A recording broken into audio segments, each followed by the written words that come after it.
자, 그래서 이제 빠돌이님이 얘기하는 거는 그런 식으로 정산하는 방식 어떻냐. 예. 근데 이 방식이 좀 괜찮은 것도 같은데 결국에는 아까 얘기했듯이 돈이 묶이는 거죠. 바로바로 정산 안 하니까.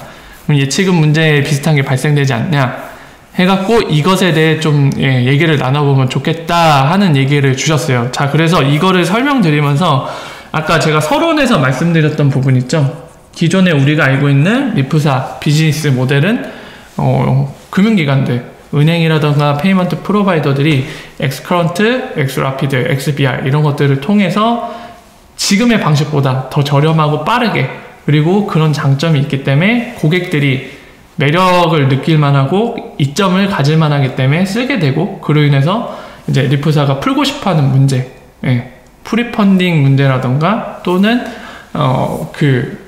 외환거래에서 오는, 그러니까 크로스보더 페이먼트 처리할 때 느리고 그리고 비용 많이 드는 거를 해결할 수 있다.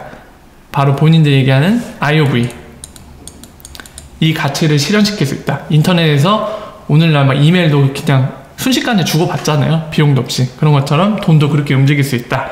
이거를 실현하겠다는 겁니다. 근데 자, 아까 서두에서 얘기한 것처럼 뒷부분까지 갈 거예요. 뎁스 있게 갈 겁니다. 오늘은 약간 이런 리플사 비즈니스 모델 관점에서가 아니라 약간 금융 쪽으로 쑥쑥쑥 파고 들어갈 거예요. 그래서 잘 따라오시길 바랍니다. 좀 약간 깊게 들어갈 거예요. 돈에 대한 얘기를 할 거기 때문에. 자, 그 얘기를 지금부터 시작하도록 하겠습니다. 일단은 여러분들 리플사가 첫 번째로는 리플사가 최종적으로 원하는 그림, 그러니까 완성 단계, 그러니까 리프사가 오늘날 엑스라피드로 베이비 스텝을 하고 있다고 제가 거듭 말씀을 드렸습니다. 베이비 스텝 어떻게 한다고 했죠? 지금 레미턴스라는 크로스보더 페이먼트 안에서도 작은 분야, 송금하는 인도가 첫 바다 시장이고요. 그러니까 넘버원 시장이고, 두 번째 중국, 뭐 멕시코, 필리핀 이런 데들이 있죠. 그러니까 그런 시장들을 공략함으로써 거기에서 XRP를 브릿지 시켜서 세르먼트하는 바로 엑스라피드라는 솔루션을 이용해서 베이비 스텝을 하고 있습니다. 엑스라피드가 점점 더 커지기 위해서요. 아장아장 걸음마부터 떼고 있어요. 나중에 뛰고 싶고 나중에 더 나가서 우주선 타고 날아가고 싶겠죠. 그 과정을 이뤄내기 위해서 지금 베이비 스텝을 하고 있는데요. 그게 끝나면 2단계로 제가 말씀드린 게 XRP를 직접 보유할 수 있는 단계 보유. 근데 2단계가 되려면 1단계에 아장아장 베이비 스텝, 바로 걸음마를 떼야지 가능하다고 했는데 왜 그러죠? 이 홀딩 코스트 때문에 그래요. 보유 비용. L이 빠졌죠? 자, 지금은 변동성이 너무 높죠. 가격 변동성이. 그래서 부담이 됩니다. 금융기관 입장에서 이거를 직접 보유하기에. 그리고 그것뿐만이 아니라 법적인 규제도 아직 풀리지 않았고요. 커스터디가 가능하지가 않잖아요. 아직. 직접 본인들이 보유를 해야지 뭐 커스터디 서비스도 고객들한테 제공하고 본인들이 뭔가 사업에 필요하다고 느끼면 보유를 해야 되는데, 우리나라만 봐도 딱 알죠. 은행들이 직접 보유할 수가 없죠. 큰일 나죠. 정부한테 두들겨 맞습니다. 자, 전 세계적으로 아직은 얼마 없어요. 태국 같은 데는 진짜 클리어합니다. 태국은 이미 XRP를 딱 찍어서 합법 못을 박아놨죠. 마음대로 하라고. 거래도 할 수 있다. 그죠? 은행들이 직접 보유하는 것도 문제가 될 게 전혀 없습니다. 굉장하죠. 스고이에요. 자, 그런 규제적인 문제도 풀려야 되고, 무엇보다 가장 중요한 거는 방금 전에 처음에 얘기한 홀딩 코스트. 그게 가장 관건입니다. 일단은 지금 설명을 위해서 완성 단계, 정말 리프사가 궁극적으로 원하는 디테일한 단계를 설명하기 위해서 일단 홀딩 코스트가 만족됐다는 가정하에 말씀을 드릴게요. 그래서 XRP 직접 보유해서 쓰기 시작했습니다. 근데 쓰기 시작했는데 그거는 좀 디테일하게 보면 약간 나뉘는 면이 있어요. 2단계도 약간 2-1과 2-2가 있다고 보셔야 됩니다. 그래서 이 디테일한 거를 설명을 드릴 거예요. 2-1 같은 경우는 아직은 XRP가 보편적 수용성을 완벽하게 갖지 못하는 단계예요. 뭘 얘기하냐면요. 요즘에 보편적 수용성 특성에 대해 많이 얘기하는데, 자 보세요. 시암은행 같은 경우는 지금도 이미 직접 보유해서 쓰고 있을지도 모르겠는 하는데 어쨌든 오피셜은 없으니까. 다만 시암 같은 경우는 오늘날에도 이미 굉장히 적극적으로 멀티호까지 쓰면서 나아가고 있는 단계고요. 태국은 아까 말씀드린 것처럼 XRP를 직접 보유할 수도 있습니다. 금융기관이. 거래 자체도 정부에서 완전 합법이라고 선언해줬어요. 그러니까 XRP가 불법이다 합법이다 아무 얘기도 안 한 약간 회색지대에 있는 이도 아닌 저도 아닌 그런 상태. 미국이나 우리나라 그러겠죠. 그런 것도 아니고 그냥 정부에서 딱 못을 박았어요. XRP 거래 합법 보유해도 돼 이렇게 못을 박은 상태거든요. 당연히 얘네는 이렇게 XRP 바로 리플사가 하는 사업에 선두로 나서 있기 때문에 저 2단계에 접어들면은 아주 열심히 써주겠죠. 당연히도. 당연한 흐름으로 예견이 됩니다. 그래서 시함을 지금 상황 이해로 들게요. 자, 이 2-1 단계가 되면 당연히 XRP를 직접 들고 있을 겁니다. 들고 쓰려고 하는데 예를 들면은 우리나라를 해볼까요? 우리나라 뭐 할까요? A라는 은행이 있습니다. 우리나라도 아니고 그냥 A라는 은행이 있다고 할게요. 해외에. 자, 지금 보시는 것처럼 시안 같은 경우는 XRP를 직접 들고 있는데 이 은행은 XRP를 들었거나 한 두 가지 정도 예상을 할 수 있어요. XRP를 들고는 있거나 또는 여전히 XRP들을 쓰고 있는, 그러니까 직접 보유하기엔 약간 부담된다는 거죠. 여전히 이렇게 두 개로 나뉠 거예요. 이 순간에 이미 XRP를 직접 보유해서 쓰고 있는 데도 있지만은 아닌 케이스도 있습니다. 그러니까 이거는 다르게 얘기하면 초창기로 볼 수 있죠. 2단계 초창기. 그러니까 전 세계적으로 대부분이 XRP를 직접 들고 쓰고 있는 게 아니라 정말 소수 그렇게 들고 쓰기 시작하는 금융기관들이 나타나기 시작한, 역사적인 표현할 때 태동기라는 표현을 많이 쓰죠. 뭐 조선의 초기, 태동기 막 이런 표현을 쓰는데 마치 태동기와 똑같겠죠. XRP를 직접 보유해 쓰는 태동기, 이 정도로 요약을 할 수 있을 것 같습니다. 자, 이럴 때 문제가 뭐냐면은 아까 얘기했듯이 이 보편적 수용성에서 문제가 생기는 거예요. 얘 같은 경우는 이런 상황이면 XRP를 받아도 상관없을 거예요. 그죠? XRP 받아도 오케이 이럴 거예요. 근데 얘는 입장이 다릅니다. XRP를 직접 들었더라도 약간 그런 케이스가 있을 수도 있죠. 아니, XRP 직접 받는 것보다 야, 만약에 여기 한국이라고 가정을 하면 야, 네가 원화로 바꿔서 줘. 원화로 바꿔서 줘. 왜 XRP 줘? 그거 수용 못해. 돈 보내고 싶으면 네가 어떻게든 바꿔갖고 와라. 원화로. 그럴 수 있습니다. 그렇겠죠? 물론 지금 얘에선 나오지 않지만 또 다른 존재는 XRP를 수용할 수도 있어요. 그러니까 이런 존재들이 서로 약간은 시각이 다른 존재들이 같이 양립하는 시기가 바로 초기 단계가 되겠죠. 이때는 그럴 수밖에 없는 게 A은행 같은 경우는 아직 부담이 될 수도 있어요. XRP를 직접 관리하고 컨트롤하는 거에 부담을 느낄 수 있거든요. 그러니까 그것보다는 차라리 원화가 더 나한테는 안정적이고 관리하기 좋은 법정화폐니까 이걸로 받고 싶다. 이래서 수용을 안 할 수도 있습니다. 네, 이럴 때는 좀 약간 문제가 되겠죠. 만약에 얘가 시암은행이 쓰더라도 이 안에 있는 암호화폐 거래소나 이런 걸 통해서 바꿔서 전달해야겠죠. 그럼 이때는 수수료가 듭니다. 그죠?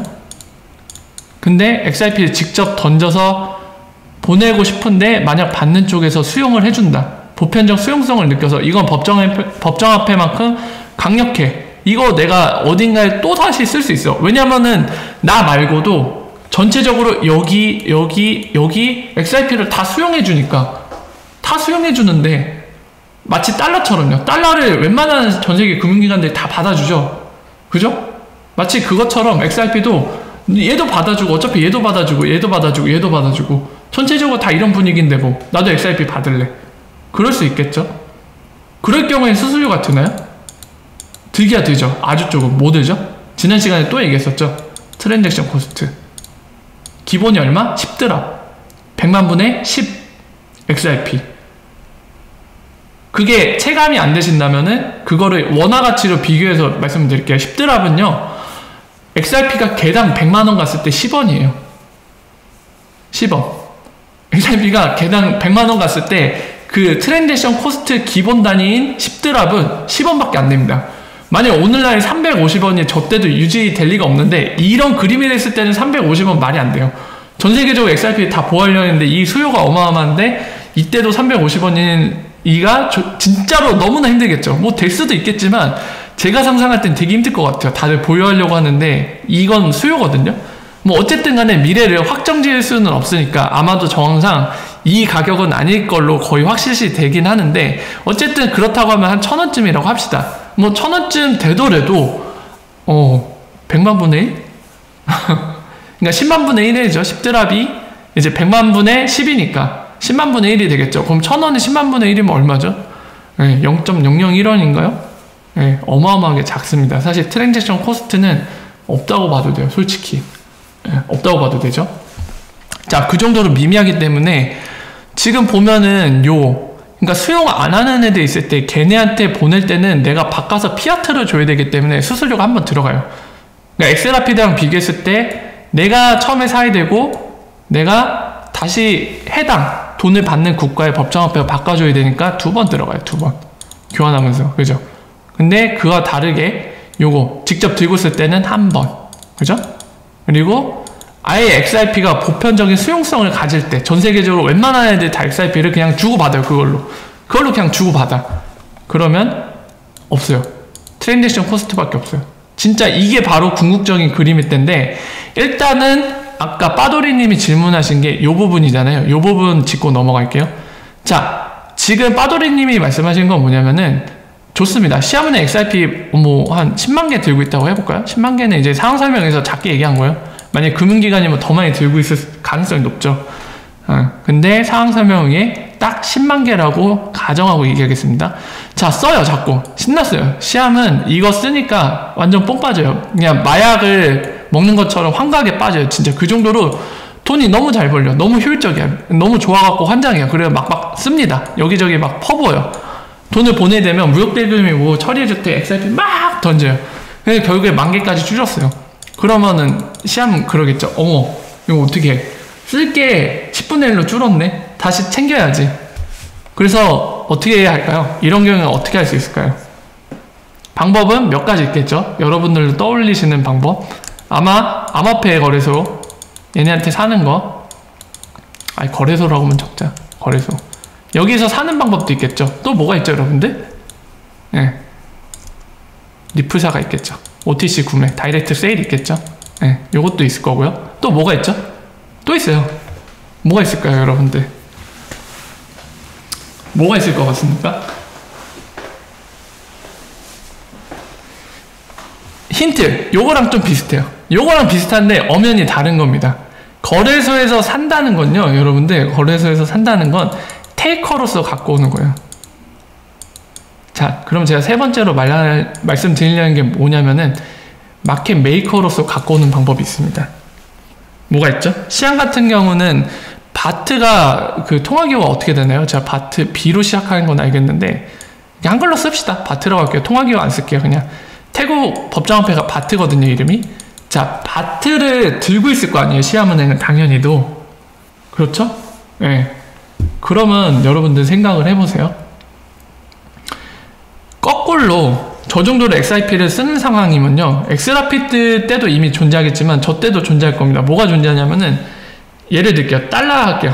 미국 쪽에서 이렇게 브릿지 커런시로 들어가고 싶은 애가 있을 거예요. 태국 쪽으로. XRP 브릿지에서.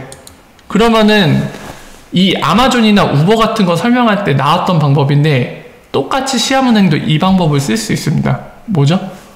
기다리는 거예요. 뭘 기다려요? 자, 바꿔서 다시 설명해 볼게요. 달러에서 이렇게 태국 바트로 들어오고 싶은 애를 어떻게 기다리냐면, 보세요. 첫 단계에서 얘는 XRP로 바꿀 거예요, 달러를. 그죠? 두 번째 단계는 어떻게 되죠? XRP를 바트로 바꿔야 되죠? 그죠? 그러면 마켓메이커로서 주문을 걸어 놓는 거예요, 시암이 뭘 걸어 놓냐면은 XRP를 받겠다고 걸어 놓는 거죠, 바트로. 그죠? 무슨 주문이죠?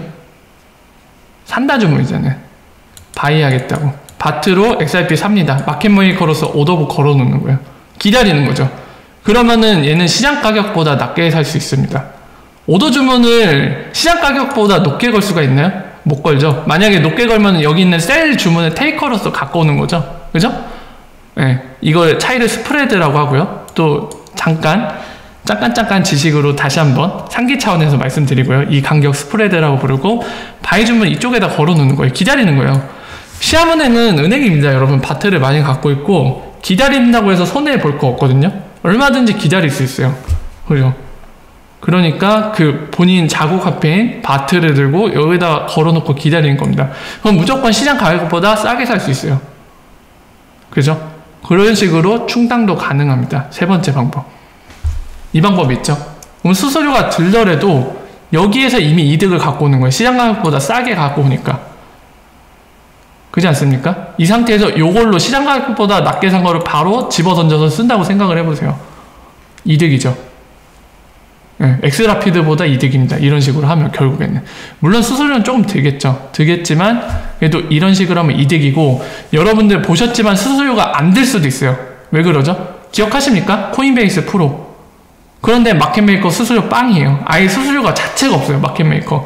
근데 나중에 가면 분명히 더 생길 겁니다. 마켓메이커들이 시장을 조성해줘야 되기 때문에 그거를 더 활성화시키기 위해서 코인베이스 프로처럼 마켓메이커들한테 수수료 안 받는 곳이 많이 생길 거예요. 그러면 수수료 안 드는 거죠. 그런 데서 하게 되면.